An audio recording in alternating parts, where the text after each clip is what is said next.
পিএসসির প্রশ্নপত্র ফাঁস ঘটনায় গ্রেফতার খুলনার খলিলুর রহমান চাকরি পেতে সহায়তা করেছেন ৩০০ থেকে ৪০০ জনকে। বনে গেছেন কোটি কোটি টাকার মালিক। ঢাকায় কিনেছেন বাড়ি।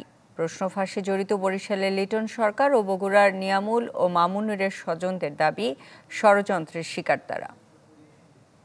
নগদের কাছে সব গ্রাহকই প্রিয়, তাই তো সারা দেশে ক্যাশ আউট চার্জ সবচেয়ে কম। খুলনার রায়ের মহলের খলিলুর রহমান ছিলেন সরকারি কর্ম কমিশন পিএসসির ডেসপ্যাচ রাইটার। গ্রেপ্তার হয়েছেন ১৭ জনের বিরুদ্ধে করা সিআইডির প্রশ্ন ফাঁসের মামলায়। পুলিশের অপরাধ তদন্ত বিভাগের তথ্য বলছে, পিএসসির অধীনে বিসিএস ক্যাডার, নন ক্যাডার ও অন্যান্য নিয়োগ পরীক্ষার প্রশ্ন ফাঁসে জড়িত খলিলুর এক যুগে চাকরি পেতে সহায়তা করেছেন ৩০০ থেকে ৪০০ জনকে। বনে গেছেন কোটি কোটি টাকার মালিক।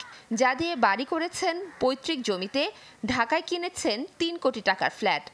আমার বাপ দিছে এই জায়গা, সেই জায়গা দিছে না হলো ৩০ বছর আগে নিয়ে আমরা জায়গা করেছি আমার স্বামীর বাইসে থাকতে। বাড়ি সেরকম আসে না, তো সম্পত্তির কথা আমি বলতে পারবো না, শুধু শুনেছি একটা ফ্ল্যাট আছে, এই শুনেছি। বরিশালের আগলঝাড়ার লিটন সরকারকে ধার দেনায় রাজধানীর একটি বেসরকারি বিশ্ববিদ্যালয়ে পড়ালেখা করিয়েছে পরিবার। তাদের আশা ছিল চাকরি নিয়ে হাল ধরবে সংসারের। তার বিরুদ্ধে অভিযোগ, ফাঁস হওয়া প্রশ্নের উত্তর চাকরি প্রত্যাশীদের মুখস্থ করাতেন তিনি। বিক্রি করিয়া আর এই পড়াইছি বগের হেয়ার পর সুদে মুডে ব্যাংকে টাকা আনিয়া আর লেখাপড়া করাইছি বগের এই বগিয়ে গেছি যেটা চাকরি বাকরি হবে। টাকা পয়সা যাইয়ে কি করে কি করলো, কিন্তু আমাকে তারা কয়ও না, আমরা কিছু জানি না। পড়াশোনা করে যে ছেলে, সেই ছেলে অত দূর কিভাবে গেল, কারা নিল, এইটার গোড়া পর্যন্ত বাইট করা চাই।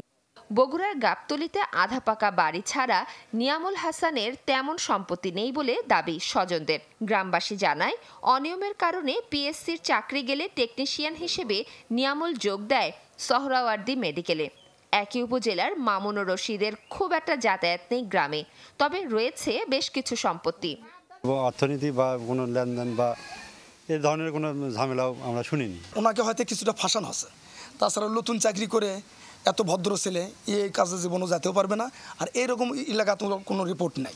প্রশ্নপত্র ফাঁস কেলেঙ্কারিতে সাবেক পিএসসি চেয়ারম্যানের গাড়ি চালক আবেদ আলী সহ ৭ জন আদালতে জবানবন্দি দিয়েছেন।